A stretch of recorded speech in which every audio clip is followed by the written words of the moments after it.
likely to succeed partnership. First of all, both parties understand each other's products and offerings and capabilities.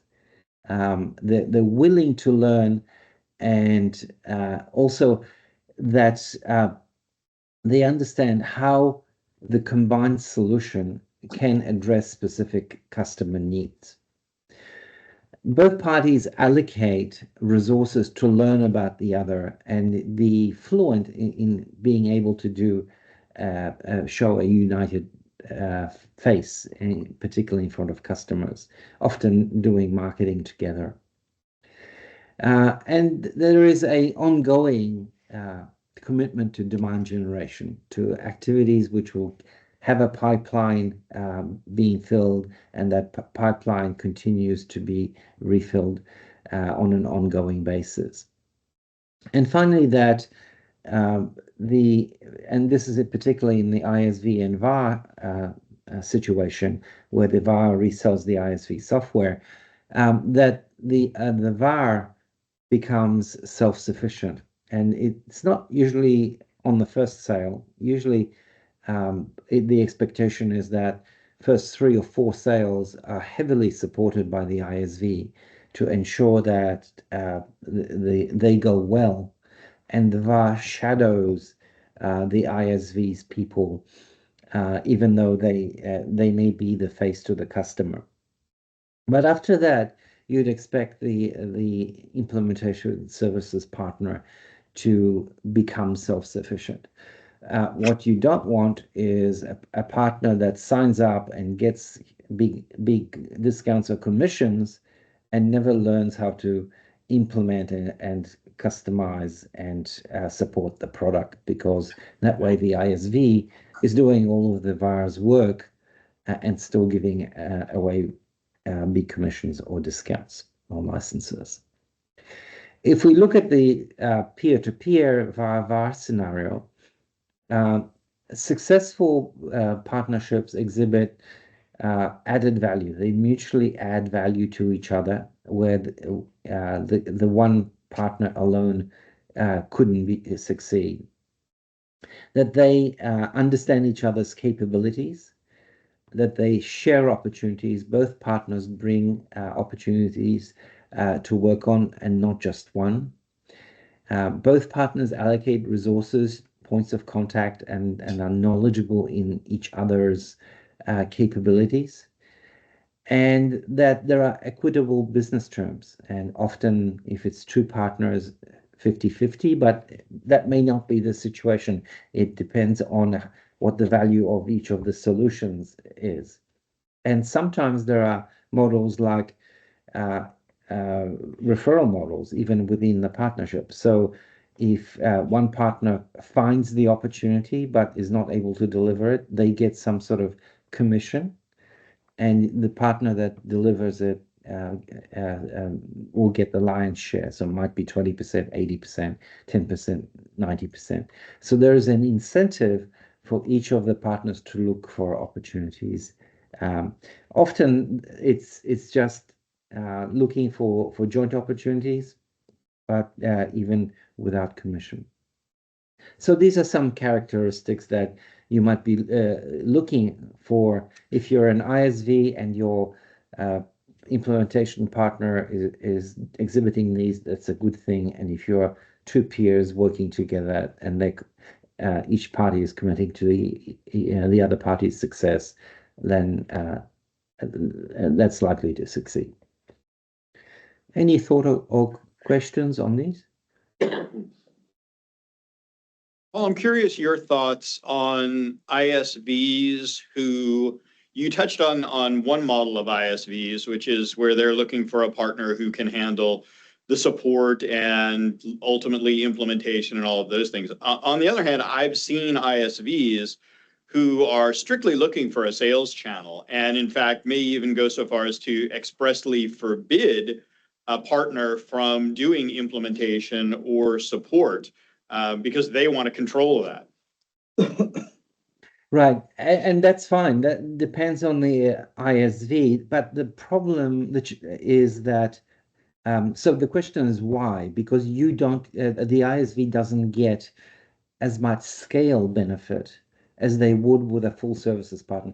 A full services partner multiplies their sales force, their pre-sales force, their technical implementation people, and the support people. Whereas if it's only a sales partner, it's more like a referral model, right?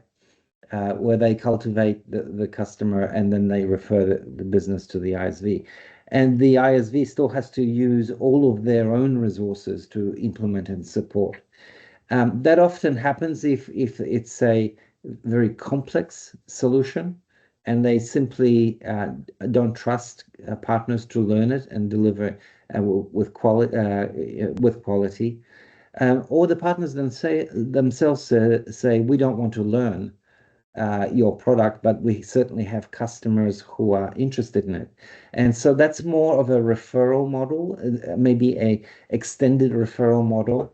And the difference might be that in a referral model, the partner that identifies the sale and qualifies it gets 10% of the first year's um,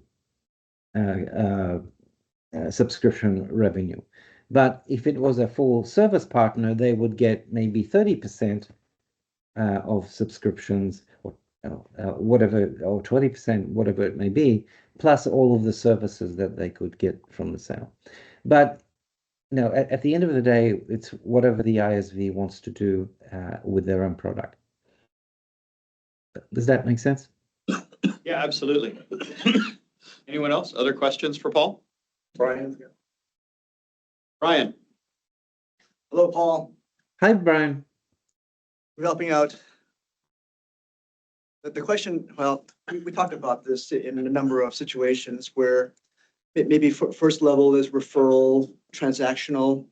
Second level might be go to market together. And the third level might be joint business planning. So kind of drop back a little bit to the notion of go to market together. Can you give us an example of how maybe an ISV/VAR partnership might go to market together? Yeah, so the solution addresses a particular business need, and they identify a set of customers that would benefit from that solution. And so they would typically, if the VAR is representing the solution to the customers, the VAR would undertake to do the outreach to prospects. And initially, as mentioned before, it might be to the install base, their only install base, where the sale account managers, the customer account managers could pick up the phone and say, hi, customer, we're now partnered with this new ISV, and we can solve your other problems. Can we have a call, or could we have a presentation or a demo, whatever? And that is a very practical and tactical way of going to market together in a very quick time.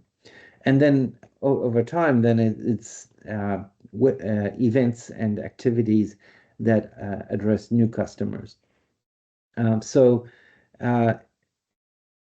it's just a case of agreeing what the target audience is, what are the messages, and what's the offer, and then who's doing the outreach, and then having a follow-up on that. Great, thank you. Yeah, of course. Any other questions? All right. So I wanted to now ask you to do some exercises with me.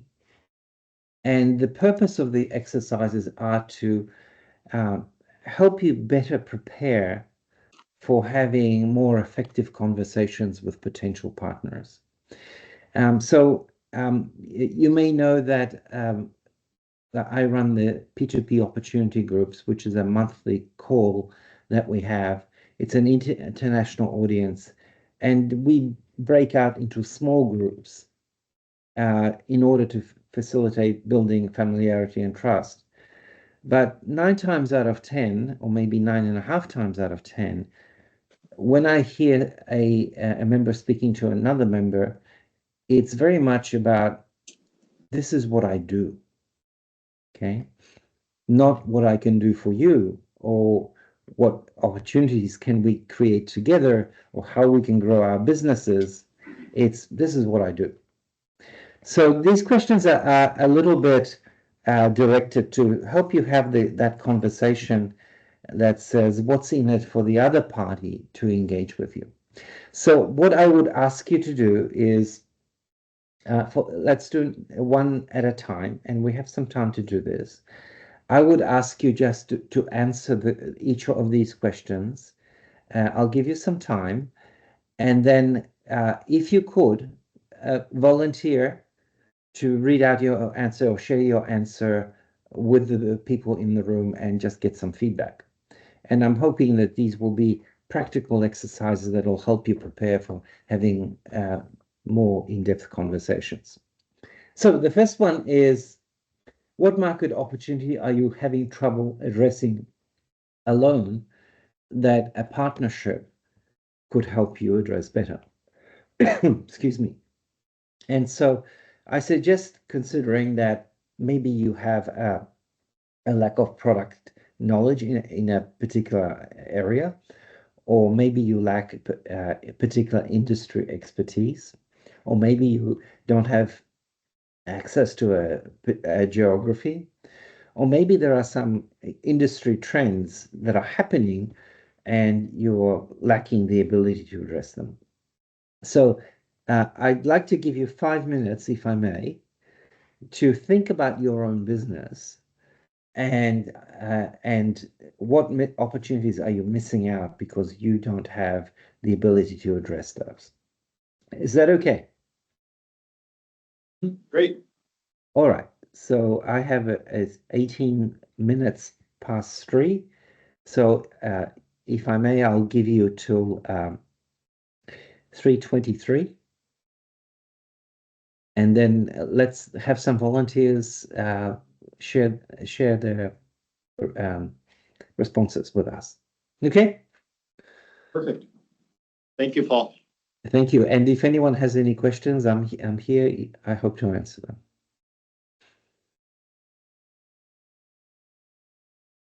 All right.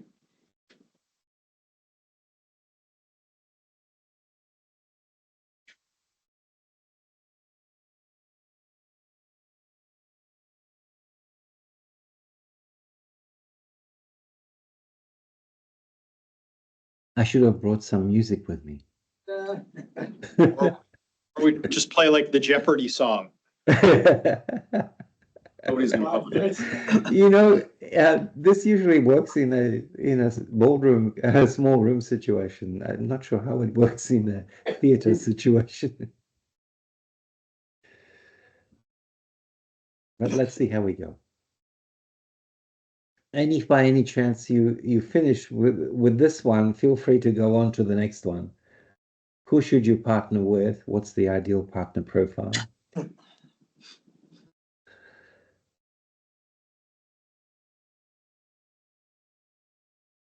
And the next one is, what is your value? What is the special value you bring to a partnership?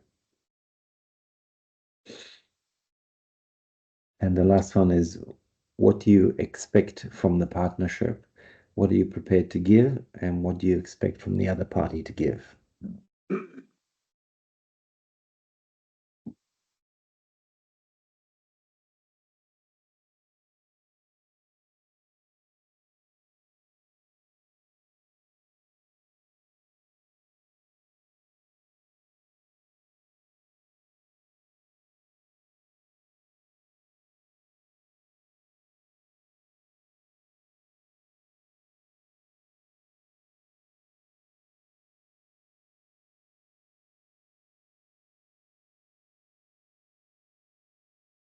Two minutes to go. Typing as fast as I can.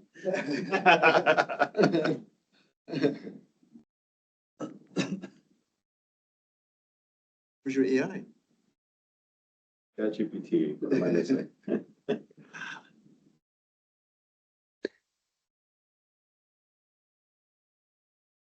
And you can't use Copilot on these. Oh, Yeah, no, exactly. Is You don't it want, too late? you don't want the AI answer for this, I think. This requires a little bit of insider knowledge. Eric, I think, if we see any answers that don't have typos in them, chances are that Perfect grammar.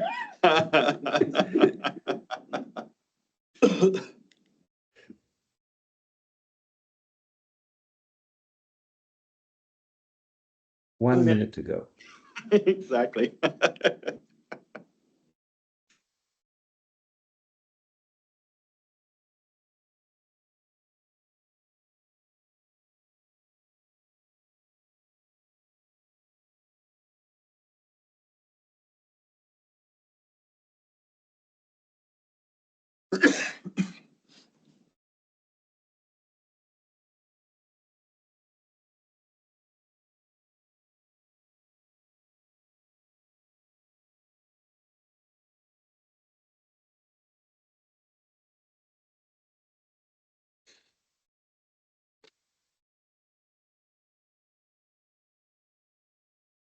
Okay, time's up.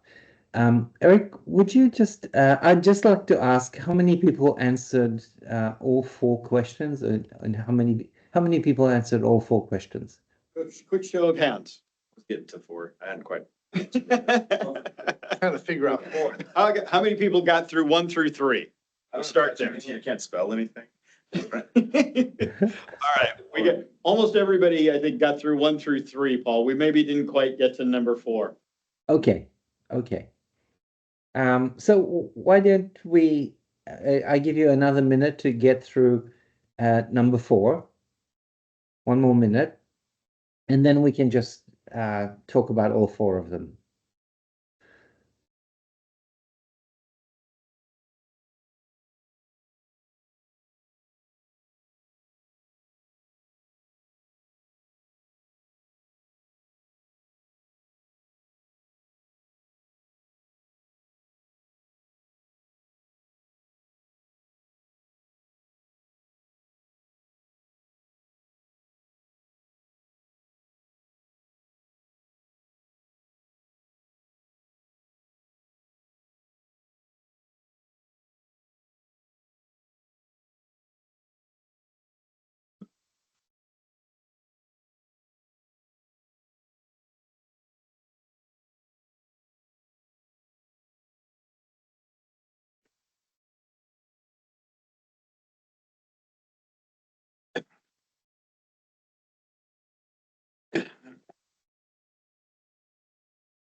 All right.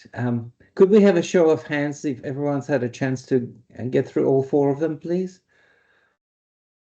Looks like it now. Yep. All right. So let's begin with number 1. What market opportunity are you having trouble addressing alone that a partnership could fix? Any volunteers to share? Anyone? Nobody wants to be the first one? All right, Brian's got his hand up. Brian, what do you got? Right.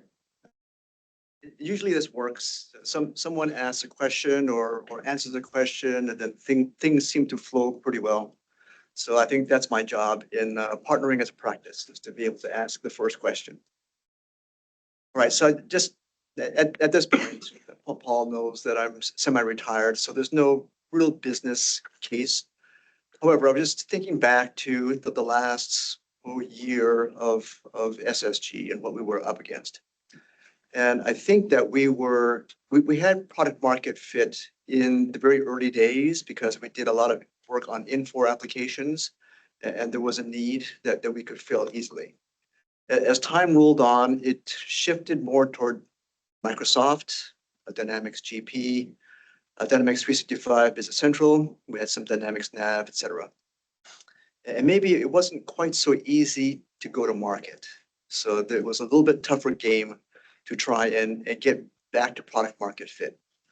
So given that we were kind of in the space of ERP implementation and support, going to market with another partner might have helped us if we had the time. And I think that Danny is not here. Danny mentioned that his firm is doing some work to get AI infused into ERP applications, Epicor, for example. That's kind of a neat kind of thing. All right, so from that kind of perspective, it seems like there was an opportunity to go to market with an ERP type offering, Business Central, for example, along with some sort of data or AI component with it. So that might be what I would point to as a. Sure. Okay. So a partner with AI skills would have been a benefit to you in that situation. Is that right? And I guess some ERP knowledge as well. Mm. Okay, excellent. Anyone else? Here you go, Brian. You get a gift. Well, that's what that's for. Steve, you got your hand up I'm there. gonna hand it first, or I have to answer first. So in a similar vein to Brian, my background's in the dynamics space. And for those that were not aware, Microsoft is shifting its focus to its Business Central and finance and operations solution, and kind of, I don't know if the word give up is the right word, but try to incent their clients that are on Solomon, Great Plains, Division, and others to migrate off. Their legacy ERP system, Yeah. as Yeah. might be described. So they say legacy. We who are still supporting those legacy solutions feel they're still valid for quite some time. But because of the noise in the industry that we're in, some clients are a little confused, like, okay, well, should I move? Should I stay with what I've got? So I would say for partners like mine, partnership arrangements like mine, built an expertise on a product, but we may or may not want to become experts in the next version of things. So I think there's an opportunity for the legacy partners to, like myself, to partner with those that we think could either be the ones that would take over the business at some point, or at least migrate the legacy solutions to the Dynamics platforms without having to build a whole team that becomes the expert internally and then try to build a whole business model around that. So it's maybe more of a limited to medium time frame requirement, but I think the reality is that the grayer hairs in the room are not necessarily going to spend the next 20 years growing a practice in that market. So I think that's kind of where I started with this question was, what's the opportunity on something I'm already dealing with, and clients that are calling and saying, hey, should we move or not? And when should we move, right? My understanding, Steve, is that there isn't a question of whether they should move. The question is when, because there is a drop dead date for Dynamics GP. Well, so I'm not going to debate the drop dead that Microsoft has put in the sand, but the reality is, and my favorite example is, if you happen to own a Pontiac vehicle today that runs, can you find somebody to tune that up and repair it for you? Absolutely. Has General Motors been producing Pontiacs recently? No, they cut that cord a long time ago with the Oldsmobile line. Sure. So in like terms, I think there is a horizon for any technology that goes way, way, way beyond the vendor's preference, right, of where somebody should go. So, but I think that also then, and Brian might be able to have the most direct input around that because he lived that world with Infor for many years, that ultimately you see, and Brian, your perspective here, having lived it, is that there is a diminishing pool. You become the big fish in a small pond, but that pond keeps getting smaller and smaller and smaller and smaller over the years.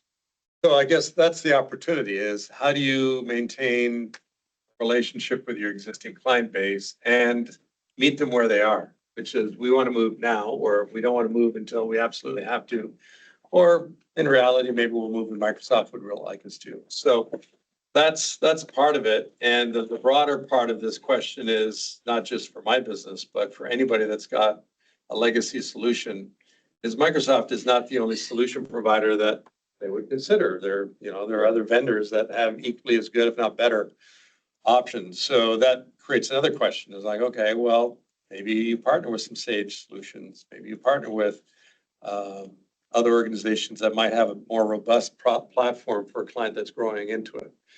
So that's the opportunity that I foresee from my limited, from the 5 minutes I had to think about it for this question. But you become an advisor and Yeah, you you have become- options to be able to present to that customer. You could go and there'll be, I'm sure, some type of a financial incentive for them to stay within the Microsoft stack and go to a Business Central. But to your point, right, they might, from a business standpoint, from a functionality standpoint, perhaps it does make more sense to go to a Sage Intacct or a NetSuite or something like that. And from your standpoint, maybe it behooves you to be able to serve as an advisor and potentially a project manager, regardless of which path they choose to go to. Right, and that was From a kind of business the number 3 answer is, if you've worked with clients for decades, in some cases, or many years, you kind of know the ins and outs of their operations. So you actually become potentially the expert in the translation between the business speak and the technology speak and trying to bridge the gap. At that point, you're almost more fractional CIO type role. Yeah. Like really, the strategic advisor Yeah. versus. So, I think that's, for those that are in the Dynamics community, you're kind of sensitive to that. But let's imagine you're in an on-premise server model world and, you're like, okay, did we go to Azure? Do we go to Google? Do we go to AWS? What are those platform choices? I think it's the same kind of thing. It's the same question. It's just a different scenario, a different business case, right, that you're dealing with. So that was my my example. That's a great example, and just if I may there, and if you had a partner that had the BC or the Sage or NetSuite expertise, then you could potentially bring opportunities with the clients, the Solomon clients and GP clients that to Yep. them, and if they come across GP clients, they don't have the expertise being a Sage partner. So they would come to you, and so together you could collaborate on that. Yep. So yeah, that's a great model. Yeah. All right, let's go to the second one. And often we kind of engage with conversations with people, but we're not with other partners, but we don't have a very clear picture of what we're looking for. It's just an opportunistic discussion. So, is it anyone willing to share their ideal partner profile? Did anyone get that far? Anyone think about what an ideal partner might look like? Rezi? For us, we are focusing more on data security. We're Aegis Innovators, my firm is focused on cybersecurity. We're CSP, we're a technology consultant. So our mission is to help businesses transform, go through AI transformation securely or go through secure AI transformation. And so we find Dynamics 365 partners are potentially great for us just because, we help bring customers to a secure foundation, but then we introduce them because we're CSP to something like Copilot, and it starts getting into deeper business conversations that go beyond just cybersecurity. And it's a lot to do with data. And so our role in that data portion of it is to understand the importance of the data, to secure the data. But we end up uncovering so much more that somebody else has we have to stay in our lane of expertise, but somebody else could come in and really help transform that business far beyond what just something out of the box like Copilot could do. So for us, Dynamics partner, and then one gap that we found is that Dynamics partners who deploy to their customers, so this could be a two-way street, have oftentimes don't deal with the security. The security is left to whoever is at the customer. So we'd love to partner with a Dynamics partner that's willing to maybe like create a solution together that is not only a deployed solution with Dynamics, but also security and data protection with it. So you do a CRM, and then an employee at the firm can download it into Excel and just take the files with them to the next job, while we can help protect against things like that. So insider threats, external threats, things like that. So that's kind of how I looked at that particular question. Excellent. Totally agree. We go to Cool. Good catch. Thank you. Good catch. Anyone else? Anyone else have an ideal partner profile? Something they are looking for?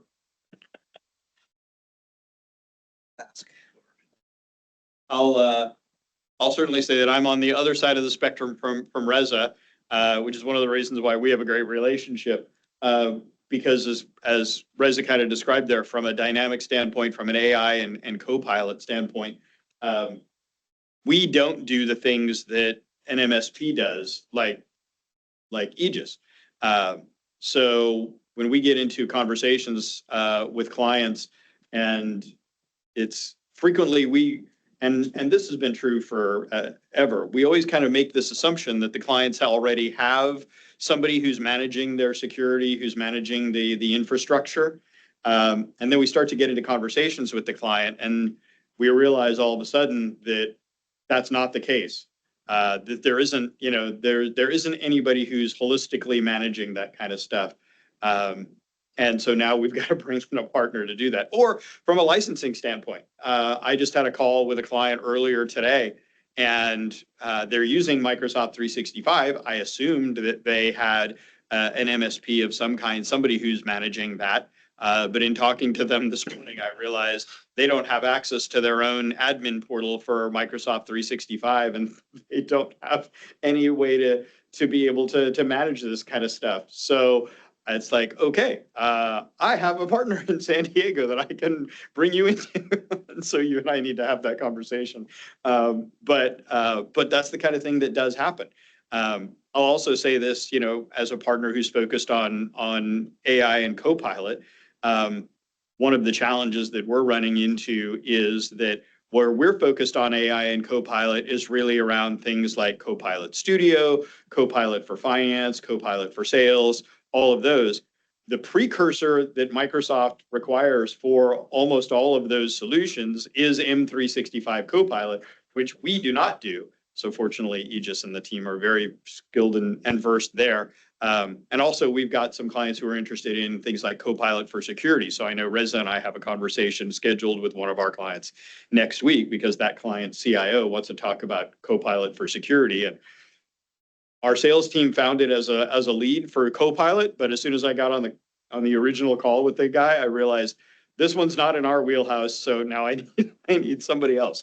So those, I think, are the types of things that we run into, where understand what your skill set is. That's the way I've always looked at this: is understand what your skill set is, and rather than trying to be all things to everyone, understand where you have gaps, and then try and figure out how you fill those gaps with partners. Excellent. Thank you for that. So the next one is, what value do you bring to a partnership? Anyone like to volunteer? I'll chime in on this one just to get the conversation hopefully started. But for Neoteric 365, we have a whole team of sales folks, SDRs. We have an entire cold calling platform, emailing platform. We do literally thousands upon thousands. My SDR just last month alone did over 15,000 calls. So just to kind of put that into perspective. So that's part of the value that we bring to the equation, is we have a really great sales team that's making that outreach, and we're able to find opportunities for different partners. Excellent. Anyone else? Industry expertise, in industry knowledge. Anyone excels in that area? Anyone have an industry vertical or industry focus? Fred? Medical is our number one vertical, so we focus on that when we can, but we sell through partners, so we never know what the next lead's going to be, but we let people know that healthcare is our favorite and largest vertical. You know, we have three main services: MSP with help desk, you know, managing endpoints, being an IT department if they don't have one. Second service is virtual hosted or desktop as a service. And then the third service we do is IT compliance as a service. So sometimes these medical related customers can be a trifecta to us. And I've sold all three of those at least twice in the last couple of years, where it maybe didn't happen all at once. You go in there, you clean up the mess, then you give them virtual desktops because they're aging hardware and it's a lot more secure. And then they realize they don't have a compliance team, just like they didn't have an IT team completely. So we could be their ongoing compliance help from a HIPAA perspective. So that's been powerful for us, and being an all US based dedicated account team for each customer. Those have been some different things that have worked well for us, and transparency, honesty, being upfront. Those are all little things that we all hope to aspire to do every day as best we can. That's great. Anyone else? Industries? ICE? Mine is finance management. So, and when I'm implementing Dynamics 365 BC by myself, I feel like the reason why a lot of people do not feel comfortable using it because the finance part that they don't feel comfortable. So what I would like to do is that if I can manage the Dynamics 365 finance and partner with my partners, they do other area of BC, that would be great. So you're going to manage just the core financials area of BC, but if they want to use other functional areas like manufacturing, for example, then you would want to partner with somebody to be able to provide that side of the services? I can do, although I can do manufacturing, so, but I would like to partner with like contact center. Okay. Okay, so other areas of dynamic solutions. Yes. Got it. Okay, okay. Excellent examples, and always industry expertise, being able to talk in the customer's language, compliance, and being on government contracts as well is a key differentiator that brings value to partnerships. Okay, last one. What are the gives and gets in a partnership that you expect?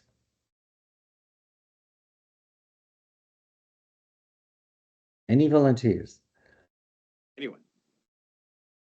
Ryan? So we had a conversation about this, Paul, with partner raiser. And it's the notion of sharing data. And from that perspective, I think it's a leap for a lot of partners to say, okay, yes, I'm willing to show you my customers. If you're willing to show yours, that's a pretty big leap. So from that perspective, I think all of the gives and gets of that are financial in nature, revenue sharing, et cetera, those are pretty straightforward. Maybe the one that is not quite so straightforward is this notion of sharing data and going to market together with that shared data. I think that takes, a really advanced partnership to where you've gotten to the point where the trust is so deep that you're willing to share financial information or customer information. Yeah, that is probably the deepest end of the spectrum to get to that stage. Yeah, Reza. We were talking earlier about strategic partnerships, and I think it takes time to create that. So part of it is give and get. Both sides have to give each other some time and put some plans together. So could be co-branded marketing to a customer. If you have a joint solution or something, or an idea that you're going to with, is create a marketing campaign, kind of think through what is that going to look like? What is the customer going to respond to? But, for me, a strategic partnership, it's like sometimes it's a lot of work and it's going to require time. So you have to, and time is money. So that's a big one for me. That's a great point. And maybe Paul, what are your thoughts there? How do you make that easier? Is there a way? Sorry, the question, make what easier? Sorry. That how would you describe it? As a relationship, or is it relationship? Is it trust, or is it just the time and the planning around Planning process? strategic planning process? Yeah. Yeah, how do Yeah. you make that easier? How do you make Yeah. that easier, I think is the question. Yeah, I think there are stages we kind of touched on it. The initial stage is to be comfortable with the other party, working with the other party, and have successful deployments with happy customers, and then realizing that you jointly you really have something here, and then be deliberate about targeting customers which the solution has a unique or a differentiated value proposition. And then it's essentially you sit down and plan who are the customers, where are they, what are the campaigns, and what offers do you make to them. And that's how and repeat business tends to build up that level of trust. So it's less contractual and more of a handshake, like we talked about in the beginning. But I think just success builds on success, and it just takes time to do that.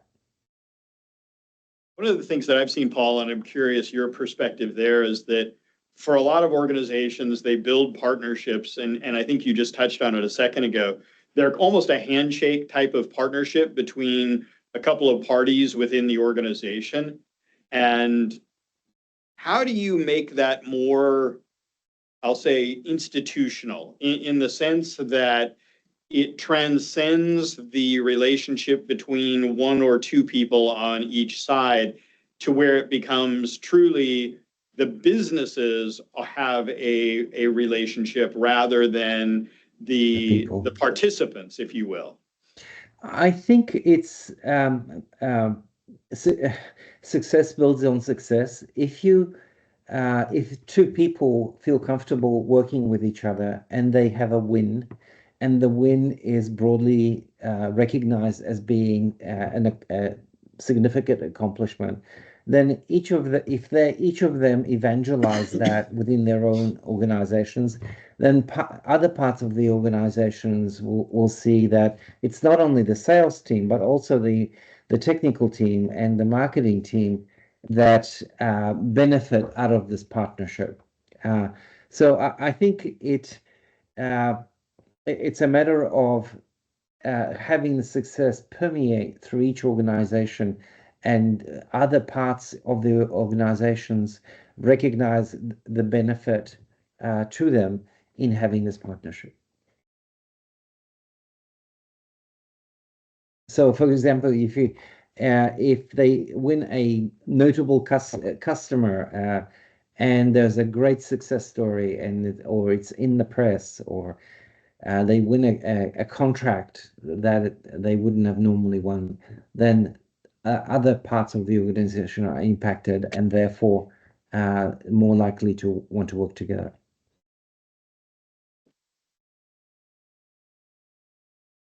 All right. Any other feedback or questions? All right. So now we come to the third part of the workshop, and that's over to Eric. So I like to just say thank you very much for bearing with me and all of this. And I'll just stand by and invite Eric to take over. All right. Thank you, Paul. Thank you, Yeah, Paul. thank you, Paul. You're welcome. I'll be here. I think the plan was to have our Panelists. panelists. Yeah. Yeah. There's 4 chairs over there. All right. We have some chairs. I think I'm running this somehow. Yes, you self-moderate, or I can moderate or whatever. Yeah, that's fine. It's okay, you can monologue for an hour if you want. Yeah, exactly. How much time do I have to go? Fortunately, I don't have an hour to go. Fortunately, we only have like 40 minutes. Maybe I'll just show you a preface then. I don't have, like, do we have Questions or something we were gonna do? That's a good question too. Just gonna claim it. You have the. Let's see, was it on the list, on the? Just a little bit of a preface, we really didn't think about. So thankfully, Paul is able to offer some structure in terms of his partnering as a practice. Are you the fourth on the? Webinar I series. think I am, although I'm Okay. sitting in 2 seats. Yes, okay, so I think that this latter part of the discussion was kind of meant to be more of a roundtable. And not necessarily a panel discussion, but we do have 4 people that we've voluntold to be on a panel. And I think this process might be much more interactive than just having the 4 folks on the panel. So by all means, that this is kind of intended to be a roundtable to involve everyone, not just the panelists. Yeah, please, Okay, so ask your questions for us. the question that Paul did provide to us. Yeah, if you've got those, I saw the slides, but I don't remember. They're on the screen. Oh, there we go, thank you. Thank you. You're welcome. Good. That's what I was looking for. Good. All right, Okay, so maybe take your seat and all right. then let's see if we can go through these. And then by all means, right, it wasn't meant to be a panel discussion necessarily, but just to be a way to kind of start conversation, and the conversation should permeate. Right. Okay, so this is interesting question about the situations where you might seek a partner. Maybe things are going along well in your own business, but you're not really thinking about it. But there might be some catalyst, some issue that might prompt you to say, hey, I need some help here. What do I do? And this might be an interesting kind of place to start. And I might interject a couple of questions along the way here, because there are some good questions on here, but I have a couple of things that I'll throw in as well. Of course, yes. There's no firm structure. So maybe what we can do is we can just do a little bit of popcorn, for example, and see what happens with our 4 panelists. Yeah. So Well, why don't we start with just quick introductions for everybody? Okay, sure. Go ahead. All right. Even though I know we all did the 22nd earlier, but now take 20 more seconds. Jason Price, Adoption and Change Management for Modern Work, Security, and Copilot. Microsoft 365 Copilot. Very nice. I'm William Pote, ETOP Technology. We're a managed service provider primarily in the Inland Empire. We're a fractional enterprise IT department, basically. Fred Babai, I own a consulting business services, B2B sales accelerator. We actually connect partners together so they can go out to deliver the service to the customer. And I'm Eric Klaus, and I think I've spoken enough today for what I do, so I won't go through it again. Okay, so maybe I'll just pick on BJ. So BJ, what under work circumstances you might just seek a partner. And we had some conversations about this, so go ahead and start there. So, I mean, ultimately for me, there's a couple of I'll say low-hanging fruit partners, and then there's I think the bigger brain stuff that I'm still, as I was going through these questions, realizing I haven't done at all or very well. Having some conversations with Jason about it it's gotten my mind kind of going, what am I not doing for our clients? It's managing cabling and voice and telecom and all of the traditional IT pieces. That's again kind of the low-hanging fruit for me. But then I've been trying to think through what are the other areas? Can I build a better ERP relationship where we're able to make the recommendation of, instead of Sage 100, maybe it's Dynamics, or it's again that's part of why I'm here, is to figure out what does next look like. And I think it would give us a chance to go after bigger opportunities ultimately.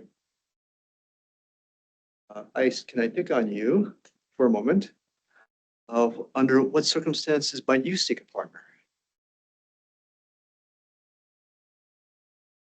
I use it. Yes, so in situations where you're connecting your business with Dynamics 365 Business Central, under what circumstances would you look for a partner? Sorry, say, Under what circumstances would you look for someone to help? oh, Because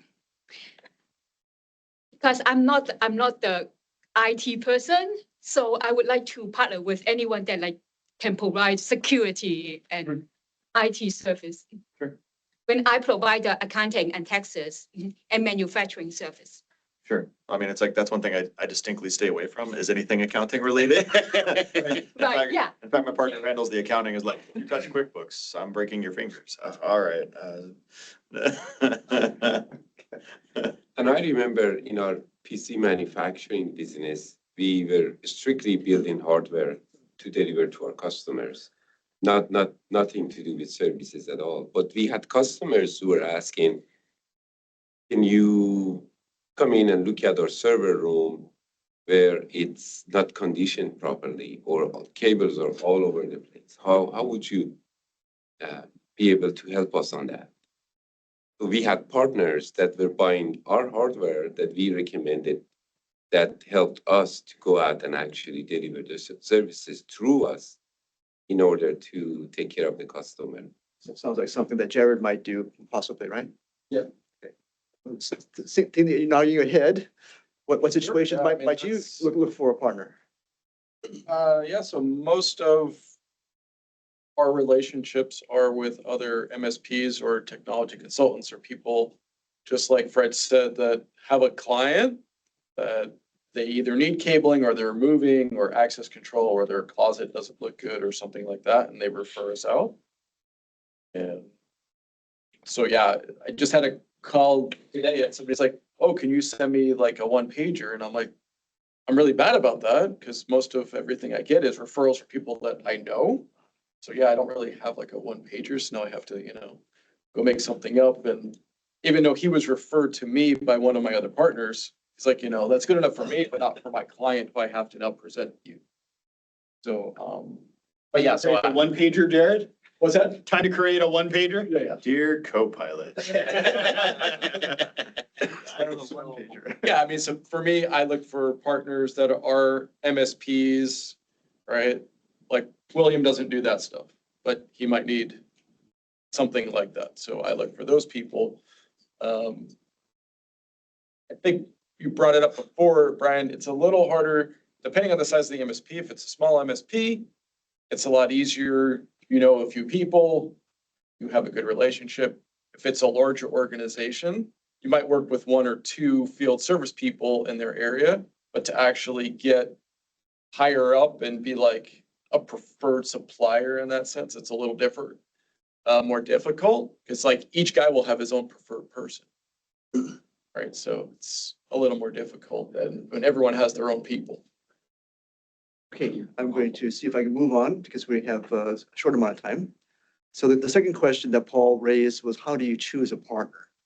And maybe I might pick on Jason Price to see what his perspective is on how to choose a partner. Yeah, there's a process. So we know we all want to get to trust, but that doesn't just show up overnight. So I pay a lot of attention to what happens in these meetings because as I'm participating in these networking groups, I'm looking for those partners that can fill the gaps in professional services that I can't, in implementation that I can't, because I'm only doing the adoption and consulting on the top.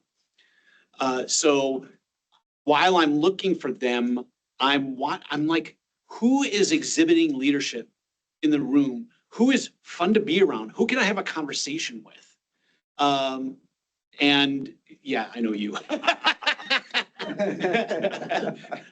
And who do I see that I can collaborate with? Who demonstrates really positive collaboration? Because that's the person I want to go to market with. I don't want to have to struggle every day because then the relationship's going to become transactional. It's no fun. You're pushing a boulder uphill all the time. So I'm like, who will help me roll this boulder up? And then we can laugh as it goes down the other side of the mountain together. So leadership, collaboration, fun. Before Eric says I think you just hit on something that's really important out of all of this, which is it's a relationship. Yeah. It's a relationship, regardless. It's like any other relationship in a sense. Well, it takes work, but it's also you choose to do business with people And these are people that like you're describing, right? These are people that I want to do business with for reasons other than just the transaction. The transaction is something that will take care of itself. But these are people that I want to have that relationship with because it's going to be hopefully more than just one-off. And that's the other side to this. And that's what, 15 years of IAMCP has taught me is that the value of the relationships, the value of these meetings and the meetings between the meetings is exactly that. That's how you get to that point of getting to know somebody and knowing whether you want to do business with them or not. I mean, I'll just say this straight up. 15 years of IMCP, I've met amazing people in this organization. I will tell you that I have met people in IMCP that I will never do business with also. Not that they are bad people necessarily, but just for one reason or another, I don't want to do business with them. Simple. And so you make those decisions along the way as well. They're gonna comment. But I wanted to get it out before Eric did. Because Eric, before he says it, always says you do business with people you like and you want to do business with. And he eventually got to that. Yes. Right? I want to put a question, we'll call it 2A in here. So now you've identified a partner, you want to work with them. How do you establish that relationship? How do you establish that business relationship? What we used to do, Eric, we had a lot of lunch and learn where we had vendors coming in, and then we invited a lot of partners who didn't know each other to come in to get to know each other about and introduce their services to each other. Therefore, they got the face-to-face, again, having that introduction, having that personal relationship is very important to be able to commit a deal to someone else who is really that's your customer, who's your partner is going to be taken care of. Yep. So that trust is very important.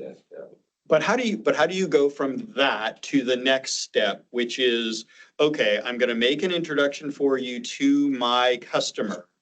That means that I am extending myself in front of that customer. I'm saying, Fred, I trust you. Mr. Customer, I trust Fred, and I want to introduce him to you. Before you do that, do you do something else Yes. to establish that business relationship? Jason, what is that next step? So you have that kind of warm meeting where you're putting your stuff on the table. Here are my capabilities. Everything that Paul's been talking about, by the way. Here are your capabilities. Here's where they mesh together really well. Now let's talk about the customer. What does the customer need? That's also been addressed here today too. So understanding all of that and then saying, okay, let's go in, let's listen, let's scope this together. And then we'll come away, we'll meet afterwards. So I'll do the warm introduction and you go in, you do that meeting, you have everybody ask all their questions, the client to your partner, the client to you to your partner, them to the client, so that everybody can walk out of there with an understanding of what's needed. Then you go away, cook up that proposal, whether it's joint or two separate ones, and then serve that to the client in another meeting. Don't just send it over, but actually meet with the client again to walk them through that warmly so they have a sense of exactly what you're both offering. Okay. But before you do that, so here's my question. Before you talking about like do paperwork. that, yeah, An just, agreement. do you put some type of agreement in place between the organizations, the two partners, that spells out the expectations for both sides, and at a minimum, maybe just I'll call it, non-disclosure, right? Oh, That this is the point where before we get in front of that customer, we're equally, dropping our pants, if you will, Right. To each other to say, here's what I expect you to be able to do, and this is what I'm going to do for you, and here's what the expectations coming out of this relationship are going to be. NDA is the minimum. It helps if you can put the agreement together before you meet with the client. Sometimes it doesn't allow, or you're really not sure how it's a little shaky. But you want to do it after that agreement before you put anything in front of the client. Absolutely. Well, there's also, I think, probably different levels of it. I mean, it's like there's some of that low hanging partnerships. It's like a lot of them I just end up referring out because it's like I trust them and I let them keep it on their own paper just because I don't need to run a $5,000 cabling job or $10,000 cabling job at a different company. Like it's not a huge value to me to do. Like I'd rather let them do that and I'll still manage the relationship a lot, but I don't like and then there's like, you're building a product and selling a product together. I feel like that's a very different commitment level. So it's just different, something to think about. So, and that's completely fair. Is there a number in there that it would get to where you would say, okay, first off, I want a piece of this. Sure. And second off, I want to own the paper on it. So I'm going to white label the other partner services. Where does that sit for you? That's part of why I'm up here having the conversation. That's a very good question because now you have the paper, right? Now you have the customer relationship. And the next time when that customer needs cabling job done, they will be calling you who will be subcontracting. Potentially, right. But the flip side to that, they don't remember what his name was. Anyway. So nothing. I mean, since it's in my wheelhouse anyway, I'll say in all the years I'm doing this, I think only one, and it was a little bit interesting because it was like a one-man show, asked me to sign an NDA. Most people are like, William, they're an MSP, they're not in my business. They'll refer it out. They normally don't care to have it on their paper, just not their thing. And I'd say maybe 20% of the people actually ask for something out of it. Again, they already have a relationship with the client. They're just trying to do best by the client and get it done, right? Yeah. They're not looking to make. I think it's situational and it depends on the nature of your business and what you're doing. For what you're doing, it sounds like, and if you think about it, how often are they going to require, the cabling? A move is probably not going to happen, again, for years, decades, maybe, for that customer. So maybe but for other organizations and other services, it might be where it makes sense because ultimately you do want this to be repeatable, right? And especially if we're talking about solutions that are in the, I'll say 5 figures, 6 figures, maybe more. You probably do want to get a piece out of that. If you're a partner, I want something out of that. I want to be able to take something off the table there. Or maybe it's just a simple function of if I'm the MSP, I want to own the licensing for that client. Yes. No matter what other services are going to be provided, but I want to own the licensing for that client. I want to control that. So I'm going to sell them the Power Apps licensing, the Dynamics licensing, the whatever. Right. Exactly. Because I want to have the holistic view of all of their licensing. Plus, I have incentives and bonuses tied to that from a licensing standpoint. Yeah. PBS website. One of Paul's questions is a good one about successful partners. So just got all of us have some stories about successful partnerships. Maybe Fred, how about you? A story about a successful partnership. Yeah, I think, again, I go back to my the PC manufacturing business where we strictly just we're building hardware. And but the partners that we had were mostly MSPs. So therefore, they had a lot of opportunities for us to deliver their services to our clients. Like we had a contract with, we were on the GSA. So we had contract with government. And in some cases, we were asked if we could do surveillance for a military base in North Carolina, for example. And we had a partner there that were buying our PCs who could really deliver that services. So when we partnered with that, the government saw us as the contractor, but we were able to have that opportunity to use them to do the surveillance camera. I think that was great because we didn't have to turn the business away. We were able to do it. Can I pick on Manish? Yeah. Okay, so Manish, a successful partnering story. What comes to mind? There is many, but one was which I shared on the stage of the 10th anniversary party with Fred. So we were traveling from Irvine or the Orange County to LA on a IAMCP meeting, and this is just like 3-4 months before our 10th anniversary party in 2019. And I had just had new company named, right, Think AI that time, and Fred met a person who was talking machine learning. He asked me a question, can you help him? And that turned out to be a very good project. So I would say this is a referral partnership, like a joint partnership kind of scenario.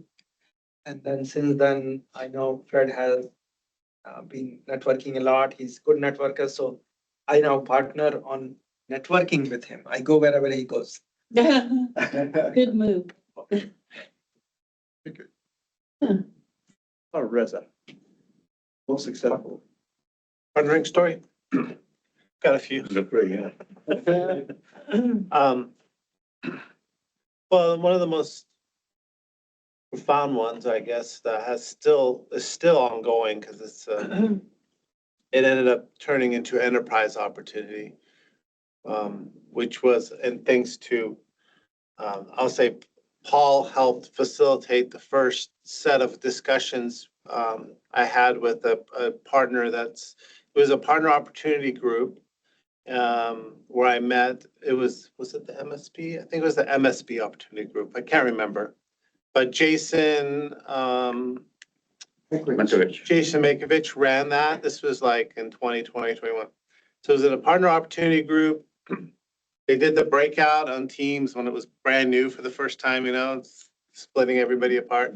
Me, Paul, and Maria Scarmardo from Praxis Data Security, she's in Dallas, it was our little group. And we kept that conversation going from that partner opportunity group for weeks. And nothing came out of it for a long time. And we were trying to figure out, Paul was trying to get us to put because Maria focused on compliance, we focused on security, and it just didn't happen for whatever reason, but we kept talking and we realized kind of what you guys were saying up on stage is there was this good feeling amongst the people, and then eventually we had an opportunity. We brought Maria in, did a small project, but then she landed an opportunity with a local branch in Dallas called Pella Corporate, Pella Windows and Doors. It was just a branch. We did a project, but then corporate got wind of the project and found out what was going on, and they were really enamored by it. So then corporate hired Maria, and then Maria brought us in, and so then we started deploying. The project we were doing went around the country to all the branches, and it's been multiple years going. So now, and there's still huge opportunities that came out of it. So that was the whole progression of it. Somehow I owe something to Paul. I feel like, Paul, I owe you something for that, You owe me a beer. Yeah. There you go. There you go. Holiday mixer. Get them some windows. Some windows. Seattle, you gotta buy him a beer. Windows are expensive. Yeah. So I have a success story. Can I share one? So there is a California-based ISV which specializes in revenue recognition. And revenue recognition software simply tells a company when they have to declare they've made a sale. And sometimes these are complex situations, particularly if they're in distribution or their products sit on shelves for a long time in stores. And this was, I think, less than $10 million ISV. We wanted to match them up with RSM McGladrey. And as you know, RSM is a multi-billion-dollar accounting and dynamics partner. and they were integrating with Dynamics. And normally, a small ISV with such a big company would take very unusual circumstances for them to partner together. But what we did is we looked at the kind of customers RSM has, particularly in the accounting area, and were able to identify the ideal customer profile that RSM had that could use this revenue recognition software. And we actually generated a list of names, and RSM looked at that and said, yes, these are all our customers that probably need the software. And they ended up going to market together very successfully.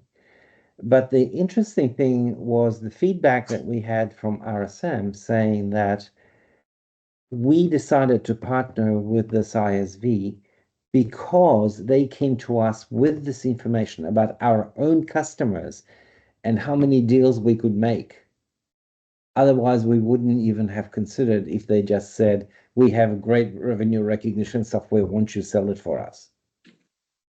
So having that bit of intelligence about what's the opportunity and being able to quantify it was something that was demonstrated in these circumstances. Brilliant. Brilliant. Okay, I'm going to jump ahead if you don't mind. To question number 6, just because we are coming to the end of our workshop. Number 6 is, what learnings can you share about making partnerships work? And this is a question that pretty much everyone has a perspective on. So maybe what I'll do is I'll impose upon Eric to answer first, and then we'll see if we can get some other input about the learnings about partnerships. So I'd say that the first thing is to make it a two-way street. If the relationship is one-sided, where you are either getting all the time or giving all the time, it becomes tedious for one or the other party. So I think ideally you want it to be a two-way street. You need to be able to find opportunities for each other and be able to give something to the other partner. So I'd say, that's probably first thing about that. The other one is to just nurture it like any other relationship. It may be that it is a transactional relationship. It may be that it is a business relationship, but at the end of the day, there are people that are involved in that relationship. And so treat it like any other relationship. Go out to lunch and don't talk about work for a little while and understand what's going on in their lives and just treat it, as two people. I don't know. Jason, I'll tag. One thing I found that's easy to kind of make that come about is when you're in the middle of the project, like an implementation, is find those additional opportunities. Always be looking for the next project. The client is on a journey. They're not just for time, they're going to go to the next step on that cloud journey. So always be looking for that, listening for that, talking to the client about it, setting the expectation for it, so that when the project is done, you can hand your partner, hey, here's 4 opportunities I heard about. Go chase these down. These are like workflows that you can automate or create some custom dev around. I can't do it, you can. And then when that project gets landed, then I come along again. And so we're always constantly, it's like we're always the customer success manager for each other in the same relationship with that client. Melody and I had a brief conversation just now, and I'm sure that she has some learnings about partnerships. I tap her brain to see what she has. Sure. My name is Melody. I work for Crayon. I'm a client director, so I work both on the client side and the partner side. And what I've learned to make partnerships work is, before even meeting the client, having a really good idea of, making sure that each partner stays in their swim lane. And I make that partner look good and they make me look good. And making sure that, you know, we have recalls set prior to meeting with the client. We kind of have kind of like an outline in place. So when we meet the client, it's kind of like a nice orchestrated situation where, you know, we kind of play off each other. And I also was on Fred Cooper. What kinds of learnings have you acquired over the past many years about partnering? The more you set the table ahead of time, so everyone's on the same page, setting expectations, signing NDAs if you need NDAs, understanding people's, you know, where the line in the sand is, and then communicating back and forth, whether you're all on the same call or you've got calls in between. Communication is key, and setting the right expectation and following through, both with your partners and the end user customers. Because for us, our partners are our customers more than the end users. Kind of like someone saying, how often are you really going to cable a building? So we really want that partner relationship versus the end user, because we get more repeat business from partners than the end user. Although we want the end user to be happy as well. So I think those are important. And also being careful when you have leads that come in, that you involve that same partner that brought you in. And then I say, hey, I don't want a piece of it, but the people I network with may want a piece of it. So if you can give a piece of the action, you know, don't give it to me, give it to this partner, because it was originally their lead, their customer. So that's my constant struggle, because I sell in the telecom channel traditionally in my day job. And a lot of the folks in this room are not technically in that channel in terms of being represented and being, you know, direct partner relationship. So I'm constantly trying to make some of those things happen. So a lot of times it works. I think on my side, opposite of Eric though, is a lot of my stuff is one way because their MSPs giving me stuff and I don't necessarily have a relationship to give back to them. So if anything, then I would then be happy to then give them a referral fee so that's the second way back. But yeah, there's normally not like, oh, here's this lead because they're all different MSPs. I think there's also, you have to look for future opportunities. You know, like an example, one of my clients delivered their services to a dealership. They built this database that they can look at new, older inventory, what's the age inventory. And as we were talking, I said, well, you help in the sales, but how about the service department? What are they doing in terms of their databases? How do they manage? You know, haven't even got to that yet. That's another project that we really need to be working on, because that's a much bigger project and also makes a lot more revenue in terms of profit on the service side than you do on the sales side. So always ask and look for opportunities that exist inside the relationship already. I'll add to that is if you do the first project well, they want to work with you for the second project. Absolutely. So like kind of how I run my business is I do a good job so that my people that refer me and use me want to use me for more projects. Doesn't make sense for me to take one project, not do a good job and not get any more business. I bet you probably could return a lot more to your MSPs than you think. Because when you have somebody physically on site walking the building, it's amazing. Like, hey, you know, we need to sell them an access control project. Like I mentioned it when I was walking through the building. It's like, I find that like just walking in the building, like stuff just falls out that well, it's like, you know, that sounds bad, but it's like projects just fall out of the sky when I just walk around and talk to people. And it's like, I bet you probably could return a ton back to your MSPs that send you by just going, hey, camera system sucks, you know, and just like verbalizing it and then pushing it back up the hill. I totally agree. And I was going to say, I used to joke that, you know, for me, I used to have what I would say, you know, just put me into a client's office like that, because I had, you know, my CRM and my ERP goggles that I can put on, and I can see where the problems are in there if I get that opportunity. And I think that's the exact same thing with Jared or anyone else. Like, everybody in this room is an expert in some way, shape, or form in what they do. And so the opportunity then is to use that to then also think outside that box of what other things does that client potentially need that you can't do. And then I'll say to extend beyond that from the partnering standpoint, I sometimes joke that the purpose of IAMCP, it isn't for you to go find 100 partners for most people. It's, the analogy that I use is to build out your Avengers team. 2, 3. Yeah, exactly. 2, 3, 5, whatever the number is, it's not a big number. If it's 10, you probably have duplication somewhere.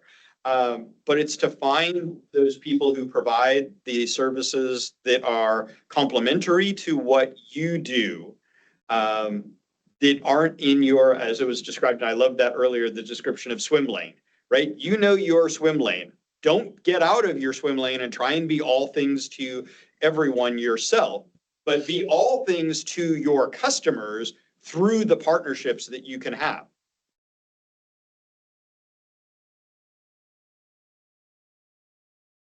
Maybe I'll tell one story just because we're at the last 5 minutes.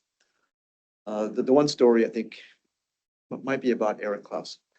So his point was to not think about having 10 or 20 partners, but to have a small number of partners.